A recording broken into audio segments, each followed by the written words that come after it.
বয়ানটা খুবই ইম্পর্টেন্ট, আপনারা খুবই গুরুত্ব সহকারে শোনার চেষ্টা করবেন। আমরা অনেক ভুলের মধ্যে ডুবে আছি। কিসের মধ্যে? ভুলের মধ্যে ডুবে আছি। এখন যদি আমরা হুজুররা বয়ান করি, এখন আপনারা ভুলের মধ্যে থাকা সত্ত্বেও বলবেন কি যে হুজুর নতুন নতুন কথা পান কোথায়? আপনারা যে শুনেন না বা জানেন না, নিজের দুর্বলতা বলবেন না, শুধু বলবেন হুজুর আপনারা নতুন নতুন কথা পান কোথায়? 6.5 লক্ষ হাদিস নবী রেখে গেছেন, আপনি কয়টা হাদিস জানেন? হ্যাঁ, আপনি যে বলছেন যে হুজুর নতুন নতুন হাদিস আবিষ্কার করেন, নবীজি 6 লক্ষ হাদিস রেখে গেছেন, আপনি কয়টা হাদিস জানেন যে আপনি হুজুরদের ভুল ধরেন? আছে না নাই এমন লোক? আচ্ছা, 2 নাম্বার, ইসলামে ঈদ বলতে কি বুঝায়? বলেন 2 নাম্বার কি? ইসলামে ঈদ বলতে কি বুঝায়? কিতাবের নাম আবু দাউদ, নাম কি? আবু দাউদ, হাদিস নাম্বার 1134। কয় নাম্বার? 1134। হাদিসের রাবি সাহাবীর নাম আনাস, নাম কি? তিনি বর্ণনা করেন, আন আনাস রাদিয়াল্লাহু তাআলা আনহু قال قدم رسول الله صلى الله عليه وسلم المدينة। আল্লাহর নবীর সাহাবী হযরতে আনাস, তিনি এই হাদিস বর্ণনা করেছেন যে আল্লাহর নবী মদিনায় কি করলেন? মদিনায় গেলেন। কদিমা রাসূলুল্লাহ সাল্লাল্লাহু আলাইহি ওয়াসাল্লাম আল মাদিনা, নবী আমার মদিনায় যাওয়ার পর ওয়ালাহুম ইয়াওমান ইয়ালআবুনা ফীহিমা, মদিনায় গিয়ে দেখলেন এমন 2টা দিন আছে। কয়দিন?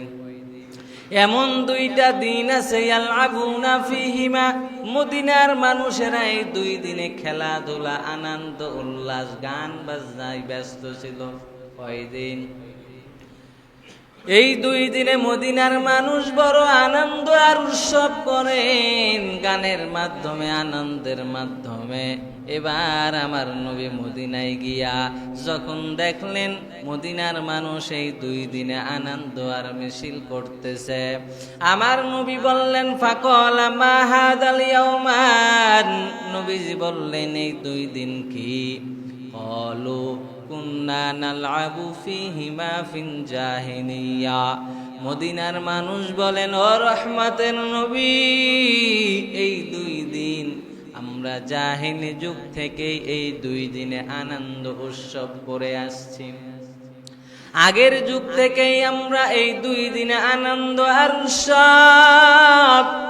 ও নবী আমার, এই 2 দিন বড় আনন্দময়। নবী যখন দেখলেন এই 2 দিন গানের অনুষ্ঠান করেন, এই 2 দিন আনন্দ উল্লাস করেন, নবী এবার জানা দেয় ফাকালা রাসূলুল্লাহ সাল্লাল্লাহু আলাইহি ওয়াসাল্লাম ইন্নাল্লাহা কদ আবদালাকুম বিহিমা খায়রাম মিনহুমা, নবী বলেন রে মদিনার মানুষ, তোমাদেরকে আল্লাহ তাআলা এই 2 দিনের পরিবর্তে 2টা উত্তম দিন দান করেন। কয়টা?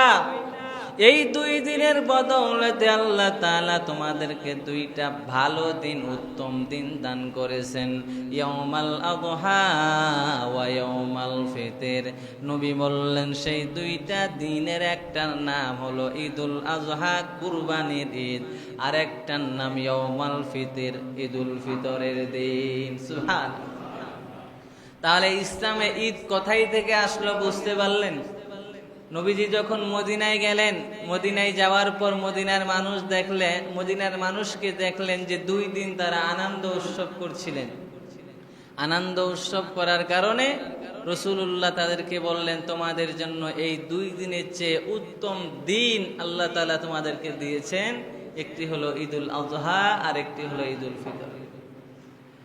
এবার সহিহ বুখারীর 963 নাম্বার হাদিস, কিতাবের নাম কি? সহিহ বুখারী, হাদিস নাম্বার 963। হাদিসের রাবি হযরতে আব্দুল্লাহ ইবনে ওমর, নাম কি? তিনি বলেন আন আব্দুল্লাহ ইবনে ওমর রাদিয়াল্লাহু তাআলা আনহু قال কানা রাসূলুল্লাহ সাল্লাল্লাহু আলাইহি ওয়াসাল্লাম ওয়া আবু বকরিন ওয়া উমর ইসাল্লুনাল ঈদাইন ক্বাবলাল খুতবা। আল্লাহর নবীর সাহাবী ওমর দুনিয়ার মানুষকে জানায় দেয়, ও দুনিয়ার মানুষ, আল্লাহর নবী তার আদরের সাহাবী আবু বকর আমি ওমর ইসাল্লুনাল ঈদাইন ক্বাবলাল খুতবা, খুতবার আগে 2 ঈদের নামাজ আদায় করেছে। কিসের আগে বলেন তো? ঈদের আগে। ঈদের নামাজ আগে নাকি খুতবা আগে? ঈদের নামাজ আগে, তারপরে খুতবা। উমর বললেন আগে আমরা ঈদের নামাজ আদায় করলাম, এরপরে খুতবা আদায় করলাম। সুবহানাল্লাহ। 3 নাম্বার আবু দাউদ শরীফ হাদিস নাম্বার 1148। কয় নাম্বার? আরেকটি কিতাব মুসলিম শরীফ হাদিস নাম্বার 887। 2টা কিতাবে হাদিসটা আছে। হাদিসের রাবি জাবের ইবনে সামুরা। হাদিসের রাবি কে? জাবের ইবনে সামুরা, তিনি হাদিস বর্ণনা করেছেন। আন জাবের ইবনে সামুরা রাদিয়াল্লাহু তাআলা আনহু قال صليت مع النبي صلى الله عليه وسلم مرة ولا مرتين العيدين بغير آذان ولا إقامة। আল্লাহর নবীর সাহাবী জাবের ইবনে সামুরা তিনি বলেন যে আমি আমার নবী সাল্লাল্লাহু আলাইহি ওয়াসাল্লামের সাথে একবার দুইবার নয় অসংখ্যবার ঈদের নামাজ পড়েছি। 2 ঈদ। কয় ঈদ? 2 ঈদের নামাজ পড়েছি, একবার দুইবার নাকি অসংখ্যবার। আর তুমি 3টা ঈদ কোথায় পেয়েছো? সারাটা জীবন নবীর সাহাবীগুলো 2 ঈদ পালন করেছেন। আজ বেদাতি ভাইরা 3টা ঈদ পালন করে কয়টা? তাদের দাবি হলো সকল ঈদের সেরা ঈদ ঈদে মিলাদুন নবী।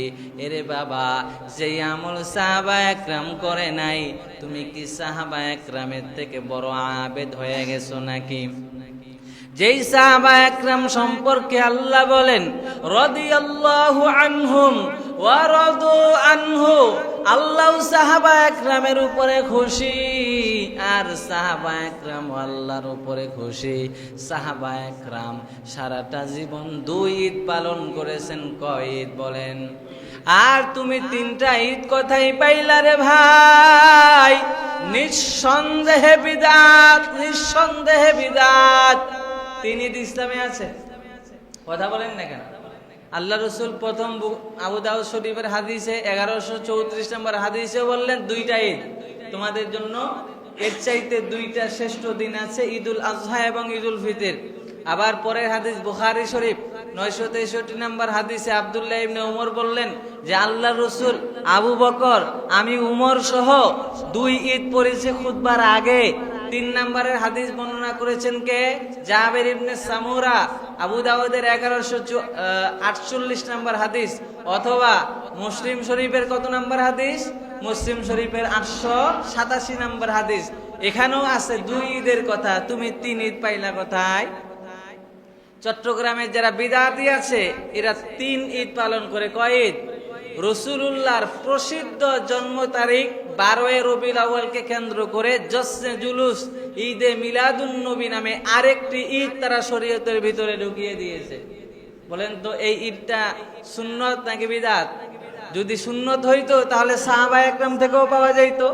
সাহাবা একরাম তো আজীবন মাররাতান ওয়ালা মাররাতাইন, সাহাবা একরাম আজীবন 2 ঈদের নামাজ পড়েছেন অসংখ্যবার।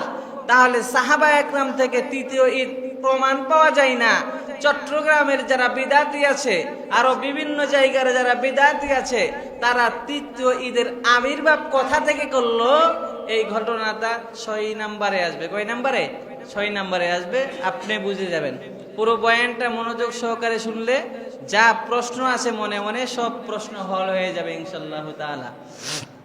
তাহলে ঈদ কয়টা পাইলাম? 2টা। 3 নাম্বার মিলাদুন নবী অর্থ কি? 3 নাম্বার কি? মিলাদুন নবী অর্থ হলো নবীদের জন্ম। মিলাদুন নবী অর্থ কি? নবীজির জন্ম।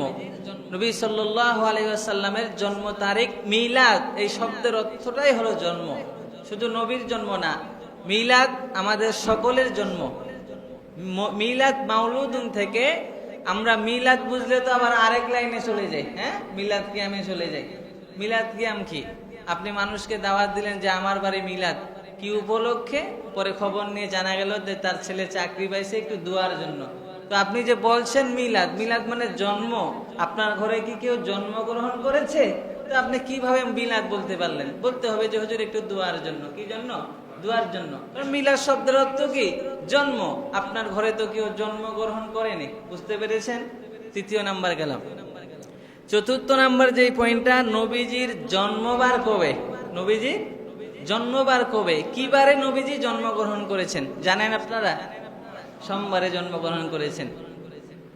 মুসনাদে আহমদ খণ্ড নাম্বার 4 পৃষ্ঠা নাম্বার 172, হাদিসের রাবি আব্দুল্লাহ ইবনে আব্বাস তিনি বলেন, আন আব্দুল্লাহ ইবনে আব্বাস রাদিয়াল্লাহু তাআলা আনহু قال ولد رسول الله صلى الله عليه وسلم يوم الاثنين وخرج من مكة مهاجرا إلى المدينة يوم الاثنين। আল্লাহর নবীর সাহাবী আব্দুল্লাহ ইবনে আব্বাস বলেন, আমাদের নবীর জন্ম হলো সোমবারের দিন। কি বারের দিন? ওয়া খরাজা মিন মক্কাতা মুহাজিরান ইলাল মাদিনা, নবী আমার যেদিন মক্কা থেকে মদিনায় হিজরত করেন সেই দিনটার নামও হলো সোমবার। যেদিন জন্মগ্রহণ করেন সেই দিনটার নাম সোমবার। যেদিন মক্কা থেকে মদিনায় হিজরতে যান সেই দিনটার নামও কি? সোমবার। জন্ম সোমবার, হিজরতের দিনও সোমবার। বলেন সুবহানাল্লাহ।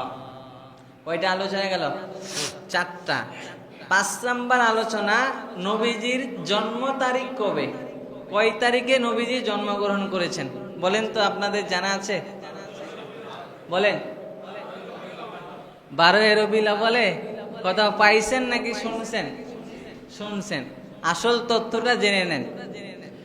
নবীজির জন্ম তারিখকে নিয়ে আল বিদায়া ওয়ান, খুবই গুরুত্ব সহকারে শুনবেন কিন্তু, যেহেতু এটা আপনাদের মাঝে অনেক মতানৈক্য আছে, এজন্য গুরুত্ব সহকারে শুনবেন। নবীজির জন্ম তারিখকে নিয়ে আল বিদায়া ওয়ান নেহায়া কিতাবে ইবনে কাসির রহমতুল্লাহ আলাইহি 7টা বক্তব্য পেশ করেছেন। কয়টা? 7টা। প্রথম বক্তব্য, কেউ কেউ বলেছেন নবীজির জন্ম রবিউল আউয়ালের 2 তারিখে। কয় তারিখে? দ্বিতীয় বক্তব্য, কেউ কেউ বলেছেন নবীজির জন্ম রবিউল আউয়ালের 8 তারিখে। তৃতীয় বক্তব্য, কেউ কেউ বলেছেন নবীজির জন্ম রবিউল আউয়ালের 10 তারিখে। চতুর্থ বক্তব্য, কেউ কেউ বলেছেন নবীজির জন্ম রবিউল আউয়ালের 12 তারিখে। পঞ্চম বক্তব্য, কেউ কেউ বলেছেন নবীজির জন্ম 17 রবিউল আউয়ালে। ষষ্ঠম বক্তব্য, কেউ কেউ বলেছেন নবীজির জন্ম রবিউল আউয়ালের 8 দিন বাকি থাকতে। 7 নাম্বার বক্তব্য, কেউ কেউ বলেছেন নবীজির জন্ম 12 রমাদানে। কয়টা পাইলেন? বলেন। 7টা। 2 রবিউল আউয়াল, 8 রবিউল আউয়াল, 10 রবিউল আউয়াল, 12 রবিউল আউয়াল, 17 রবিউল আউয়াল। রবিউল আউয়ালের 8 দিন বাকি থাকতে 12 রমাদানে। কয়টা মত? এখন বলেন কোনটা? বললেন তো 12 রবিউল আউয়ালে, এখন 7টার মধ্যে কোনটা? এবার আসেন। ইবনে কাসির রহমতুল্লাহ আলাইহি এই 7টা বক্তব্যের ভিতরে 4টা দুর্বল প্রমাণ করে 3টা গুরুত্ব সহকারে আদায় করেছেন। আমার সাথে বলেন। ইবনে কাসির রহমতুল্লাহ আলাইহি এই 7টার ভিতরে 4টা বক্তব্যকে দুর্বল প্রমাণ করে কয়টা বক্তব্য গুরুত্ব সহকারে আদায় করেছেন? 3টা। 2 রবিউল আউয়াল, 8 রবিউল আউয়াল, 12 রবিউল আউয়াল। কয়টা? 3টা। 2, 8, 12। তবাকাতে ইবনে সাদ রহমতুল্লাহ আলাইহি তিনি তবাকাতে ইবনে সাদের প্রথম খণ্ডের 47 নম্বর পৃষ্ঠায় তিনি 2টাকে গুরুত্ব সহকারে আলোচনা করেছেন। 8 রবিউল আউয়াল, 12 রবিউল আউয়াল। বলেন কে?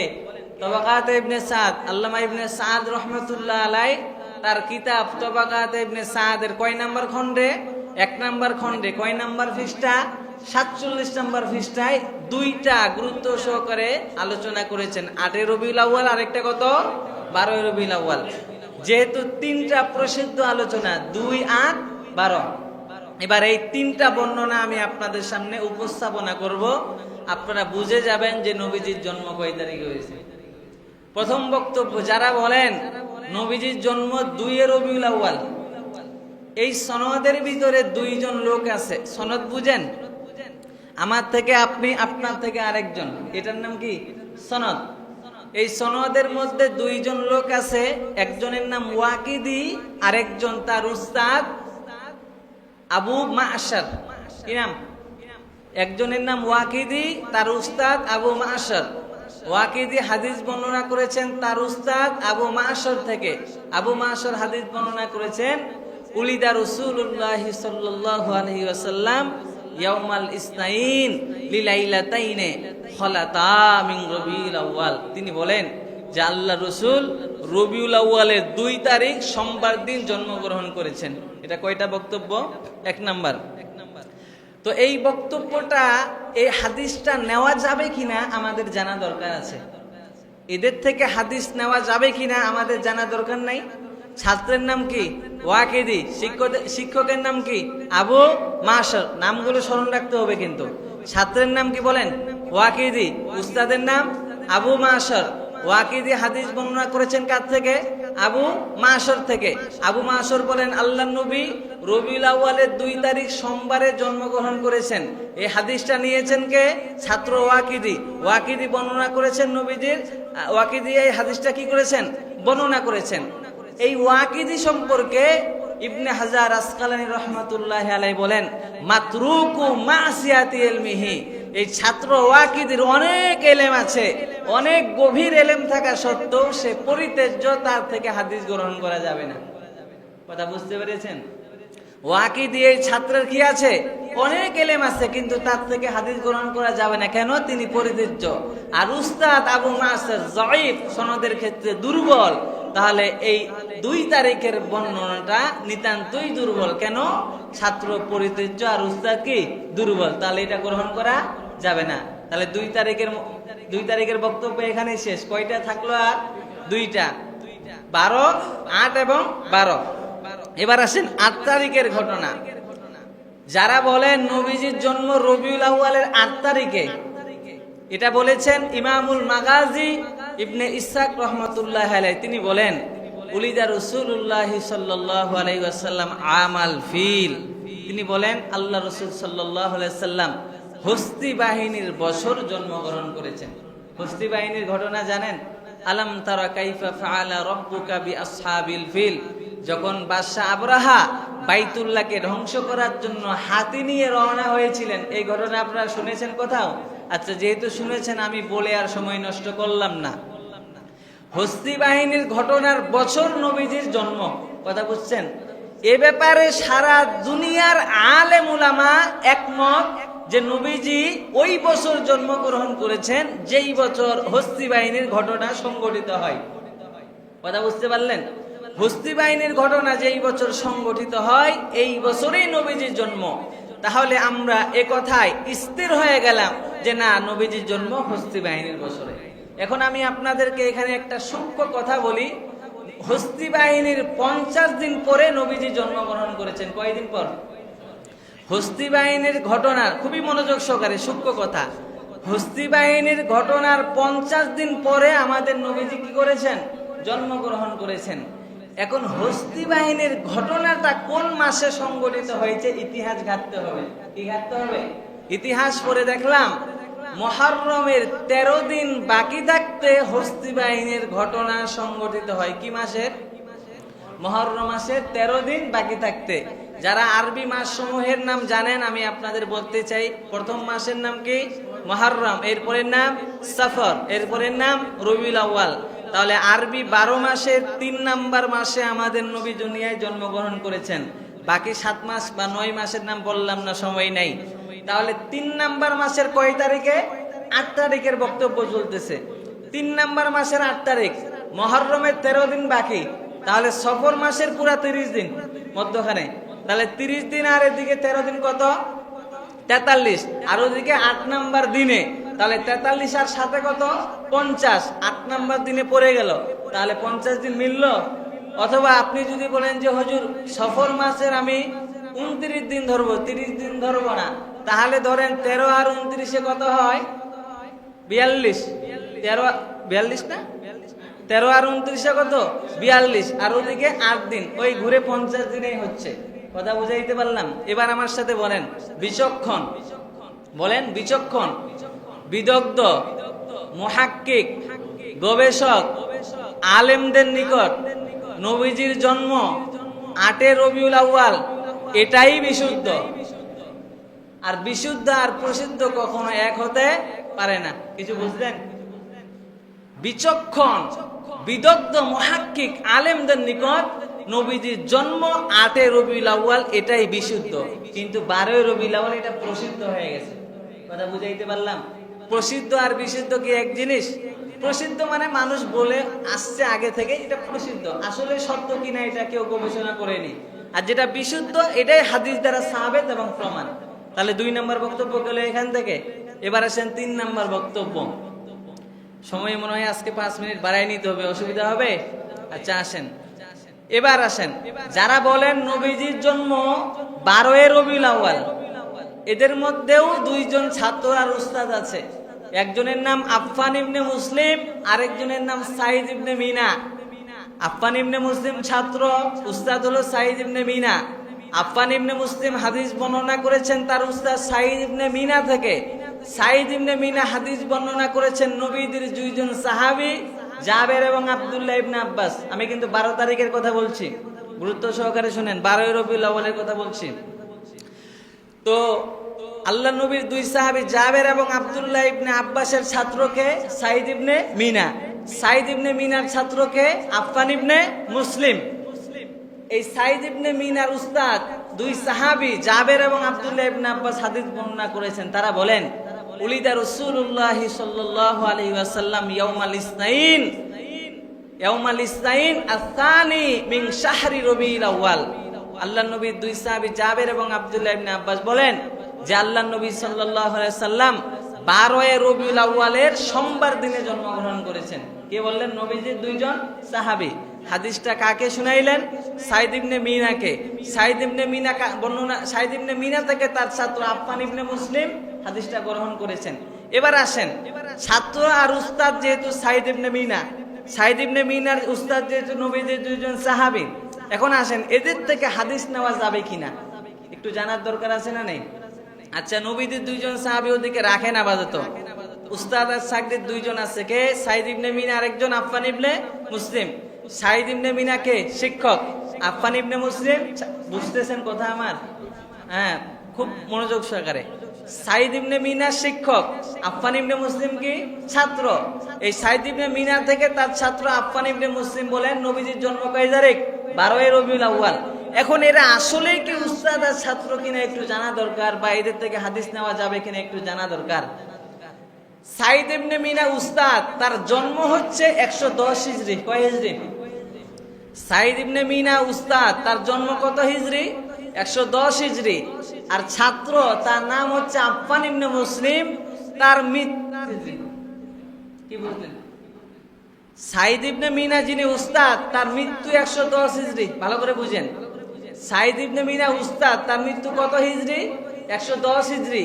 আফফান ইবনে মুসলিম ছাত্র, তার জন্মই 134 হিজরি।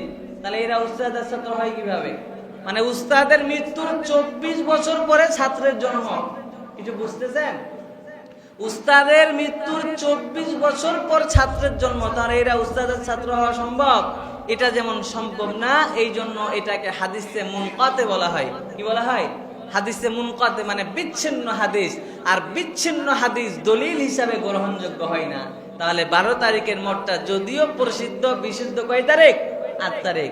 তাহলে আমরা এই কথা শিওর হয়ে গেলাম নবীজির জন্ম আসলে 8 তারিখে, যদিও আমাদের সমাজে 12 তারিখে প্রসিদ্ধ হয়ে গেছে। বুঝাইতে পারলাম? এটা গেল কয় নাম্বার? গেল 5 নাম্বার। গেল 3 নাম্বার, মানে এইটা আর মূল আলোচনার মধ্যে কয় নাম্বার গেল?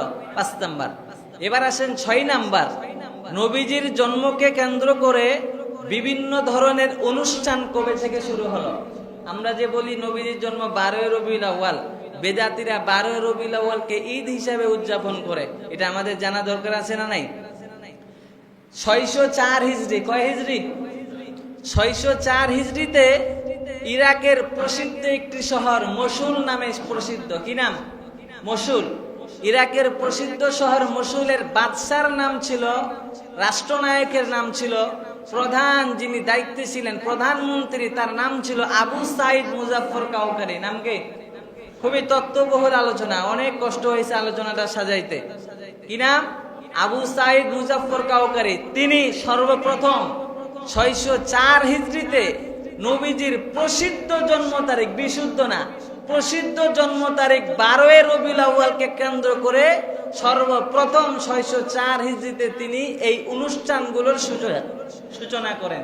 কয় হিজরি? কে শুরু করছে? ইরাকের প্রসিদ্ধ শহর মসুল। এই শহরের বাদশা নাম কি? আবু সাইদ মুজাফফর কাউকারি। এবং তিনি এই অনুষ্ঠান যে আলেমের মাধ্যমে করেছে, সেই আলেমের নাম হলো আবুল খত্তাব উমর ইবনে দিহয়া। কি নাম? আবুল খত্তাব উমর ইবনে দিহয়ার মাধ্যমে ইরাকের মসুল শহরের প্রধানমন্ত্রী সর্বপ্রথম নবীজির 12 রবিউল আউয়ালকে নিয়ে বিভিন্ন ধরনের অনুষ্ঠানের আয়োজন করেছেন। তাহলে আমরা এই কথা স্পষ্টভাবে বুঝতে পেরেছি, 604 হিজরির আগে কোন ধরনের মিলাদ কিয়াম ছিল না। কি বুঝলেন? 604 হিজরির আগে কোন ধরনের মিলাদ কিয়াম, কোন ধরনের আনুষ্ঠানিকতা নবীজির জন্মকে নিয়ে 604 হিজরির আগে ছিল না। তাহলে নিঃসন্দেহে এটা বিদআত। এবং যে আলেমের মাধ্যমে করেছিলেন নাম কি বললাম? আবুল খত্তাব উমর ইবনে দিহয়া, বেদাতি আলেম। এই আলেম সম্পর্কে ইবনে হাজার আসকালানী রাহমাতুল্লাহ আলাইহি বলেছেন, কাসরাতুল ওয়াকিয়াতি ফিল আইম্মা ওয়াস সালাফি মিনাল উলামা খাবিসুল লিসান শাদীদুল কিবির মুতাহাবিনা। আল্লামা ইবনে হাজার আসকালানী রাহমাতুল্লাহ আলাইহি এই বেদাতি আলেম সম্পর্কে বলেছেন, এই আলেম পূর্ববর্তী আলেমদেরকে জঘন্য ভাষায় গালিগালাজ করত। এই আলেম পূর্ববর্তী ইমামদেরকে নিয়ে ভয়ঙ্কর কথাবার্তা বলতো। খবিসুল লিসান, তার জবান, তার ভাষা অনেক খারাপ ছিল, খারাপ ভাষায় মানুষকে গালি দিত। শাদীদুল কিবির, প্রচুর পরিমাণে অহংকারী একজন ব্যক্তি ছিলেন। শুধু তাই নয়, মুতাহাবিনা, অলস টাইপের একজন মানুষ ছিল। কার কথা বললেন? বেদাতি আলেম আবুল খত্তাব উমর ইবনে দিহয়া সম্পর্কে কে বলেছেন? ইবনে হাজার আসকালানী রাহমাতুল্লাহ আলাইহি। কোন কিতাবে বলেছেন? লিসানুল মিজান কিতাবে। বুঝতে সমস্যা হয়েছে আপনাদের? তাহলে 604 হিজরির আগে কোন ধরনের মিলাদ কিয়াম কিংবা ঈদে মিলাদুন নবী নামে কোন ঈদ ছিল? আমাদের ঈদ কয়টা? 2টা। এবার আসেন 7 নাম্বার, নবীজির জন্মকে, নবীজির জন্মদিনে নবীজি কি করতেন? 7 নাম্বার কি? নবীজির জন্মদিনে নবীজি কি করতেন? আমাদের জানা দরকার নাই? নবীজির জন্মদিনে নবী যা করতেন আমরাও তাই করব। নবীজির জন্মদিনে নবীজি যা করেছেন আমরাও তাই করব। নবীজি তার জন্মকে বাৎসরিকভাবে পালন করতেন না, বরং সাপ্তাহিকভাবে পালন করতেন। আর ঈদে মিলাদুন নবী নামে নতুন ঈদের যে আবির্ভাব করেছে, যারা বাৎসরিকভাবে ঈদে মিলাদুন নবী পালন করে। কথা বুঝাইতে পারলাম? অথচ হাদিসের মধ্যে স্পষ্ট আছে, নবীজি তার জন্মকে বাৎসরিকভাবে পালন করতেন না। কিভাবে করতেন? সাপ্তাহিক, প্রতি সোমবারে নবীজি তার জন্মকে নিয়ে শুকরিয়া আদায় করতেন। কিভাবে? সাহাবা একরাম রাসূলুল্লাহকে বিভিন্ন প্রশ্ন করতে করতে এক পর্যায়ে প্রশ্ন করলেন, ওয়াসুইলা আন সাওমি ইয়াউমিন ইসনাইন, নবীজি সোমবারের দিন রোজা রাখা সম্পর্কে আমাদেরকে কিছু বলেন। কি প্রশ্ন করলেন বলেন? যে ইয়া রাসূলুল্লাহ, সোমবারের দিন যেহেতু আপনার জন্ম, এই দিনে রোজা রাখার ব্যাপারে আমাদেরকে বলেন। তো নবীজি সাল্লাল্লাহু আলাইহি সাল্লাম বললেন, ইয়াউমুন উলিদতু ফিহি, সোমবার এমন একটা দিন যে এই দিনে আমি জন্মগ্রহণ করেছি। সুবহানাল্লাহ। এই সোমবারের দিন তাহলে আমি আমার জন্ম কিভাবে পালন করি? আমি আমার জন্ম রোজা রাখার মাধ্যমে পালন করি। আজ আমার যুব সমাজ জন্মদিনকে পালন করে happy birthday to you, cake কাটার মাধ্যমে জন্মদিন পালন করে। এটা কখনোই শরিয়ার হতে পারে না। এটা শরিয়া বিরোধী আইন। যারা জন্মদিনকে হ্যাপি বার্থডে টু ইউ এবং কেক কাটার মাধ্যমে নারী পুরুষের অবাধ মেলামেশার ভেতরে যারা পালন করে, এটা শরিয়ার পক্ষে না বিরোধী? বলেন, কথা বলেন, বিরোধী। এটা হলো সেই পশ্চিমার কালচার, ইহুদি আর খ্রিস্টানদের culture. Happy birthday to you মুসলমানের এটা কখনো আকীদা হতে পারে না। মুসলমানের আকীদা হলো যে যেদিন জন্মগ্রহণ করেছে সে সেদিন রোজা রাখার মাধ্যমে কি করবে? জন্মদিন পালন করবে। তাহলে নবীজির জন্মদিনে নবীজি যা করেছেন আমরাও কি করব? তাই করব। নবী তার জন্মদিনে রোজা রাখার মাধ্যমে তার জন্মদিন পালন করেছেন, আমরাও আমাদের জন্মদিন রোজা রাখার মাধ্যমে পালন করব। শুধু তাই নয়, ইয়াউমুন বুইসতু ফিহি, এই সোমবারের দিন আল্লাহ পাক আমাকে নবুয়ত দান করেছে, নবী বানিয়েছে, সুবহানাল্লাহ। শুধু তাই নয়, আও উনজিলা আলাইয়া, এই সোমবারের দিন আল্লাহ পাক আমার উপরে কুরআন অবতীর্ণ করেছেন। শুধু তাই নয়, এই সোমবারের দিন মানুষের সমস্ত আমলগুলো আসমানে উঠিয়ে নেওয়া হবে, সুবহানাল্লাহ। তাহলে সোমবারের দিন আমরা কি রাখার মাধ্যমে নবীজির জন্মদিন পালন করব? রোজা রাখার মাধ্যমে। রোজা ছাড়া এবং বেদাতে কোনো আমল করার মাধ্যমে নবীজির জন্মদিন পালন করা যাবে না। কয় নাম্বার গেল? 7 নাম্বার। 8 নাম্বার কথা বলেই আজকের আলোচনা শেষ করব। 20 বাজে 5 মিনিট বলা যাবে তো? 8 নাম্বার আলোচনা হলো নবীজির জন্মদিনকে কেন্দ্র করে বিদআত নিষিদ্ধ।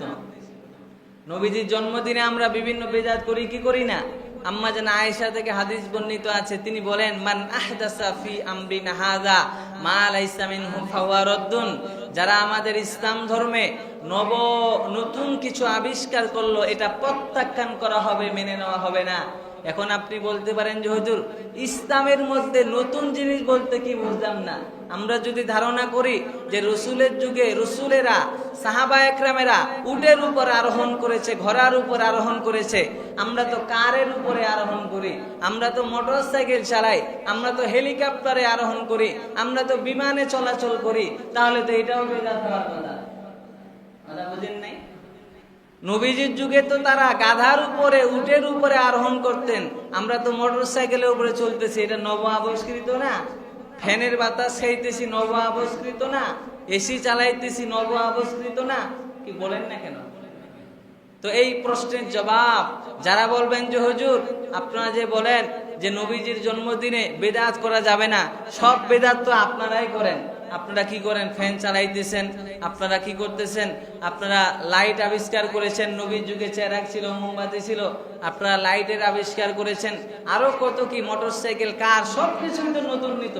তো এখন আমার প্রশ্নের জবাব, তাদের এই প্রশ্নের উত্তরে আমি বলতে চাই যে রাসূলুল্লাহ সাল্লাল্লাহু আলাইহি ওয়াসাল্লামের যুগে রাসূলুল্লাহ যে আমলগুলো করেছেন সুন্নাহ, আমরা যেগুলো করছি বেদাত হবে না কেন? আমরা ফ্যানের বাতাস খাই ইবাদত মনে করে না, প্রশান্তির জন্য। কি মনে করে? ইবাদত মনে করে আমরা ফ্যানের বাতাস খাই না, ইবাদত মনে করে আমরা গাড়িতে চড়ি না, ইবাদত মনে করে আমরা জাহাজে চড়ি না, প্রশান্তির জন্য, আরামের জন্য চড়ি। কারেন্ট থাক বা না থাক, ফ্যান ঘুরুক বা না ঘুরুক, নামাজের সময় হয়েছে, নামাজ আদায় করে ফেলি। ফ্যান চালা যদি ওয়াজিব হইতো, ফ্যান চালা যদি ফরজ হইতো, কারেন্ট না আসা পর্যন্ত এই ফরজটা আদায় করা সম্ভব হতো না। তাহলে বোঝা গেল ফ্যান যেই বৈদ্যুতিক পন্থায় আমাদেরকে বাতাস দেয়, রাহাত দেয়, এগুলো আমরা শরীয়তের অংশ মনে করে করি না। কিন্তু নবীর জন্মদিনকে কেন্দ্র করে নবীর শানে যে মিলাদ পড়ি, এটা শরীয়তের অংশ মনে করে করি, বিদায় বেদাত। কথা বুঝছেন? নবীর জন্মদিনকে কেন্দ্র করে মিলাদ পড়ি, কিয়াম করি, নবীর আশিক হিসাবে মনে করি যে এখানে সওয়াব আছে, এজন্য এটা বিদআত। আর ফ্যান, এগুলো ফ্যানের বাতাস খাই এবং আরো যত নব আবিষ্কৃত আছে, এগুলোকে আমরা ইবাদত মনে করি না, এজন্য এটা আহলে হক, এটা বিদআত হবে না। কথা বুঝাইতে পারলাম? কথা বুঝতে পেরেছেন? আপনাদেরকে যারা প্রশ্ন করবে হুজুর যে বিদআত বিদআত করতে করতে তো সব বলতেছেন, সব বিদআত তো নিজেরাই করেন, বলেন ভাই যেগুলোকে আপনি বিদআত বলছেন মেনে নিলাম, কিন্তু এটা বেদাতে হাসানা, উত্তম বিদআত, অর্থাৎ এগুলো আমরা সওয়াব মনে করে করি না, দিন হিসাবে মনে করে করি না, আমরা এটা আরামের জন্য ব্যবহার করি। যদি দিন হিসাবে ব্যবহার করতাম, কারেন্ট না আসা পর্যন্ত একটা মুসল্লি, এমনকি ইমামকেও নামাজে দাঁড়াইতে দিতেন না। কি বলেন আপনারা? বুঝছেন আমার কথা? আপনারা আমার কথা বুঝতে পেরেছেন? এজন্য হাদিসের মধ্যে বলা হয়েছে, ওয়া ইয়াকুম ওয়া মুহদাসাতিল উমুর, তোমরা প্রত্যেক নবাবিষ্কৃত বিষয় থেকে নিজেকে বাঁচাও।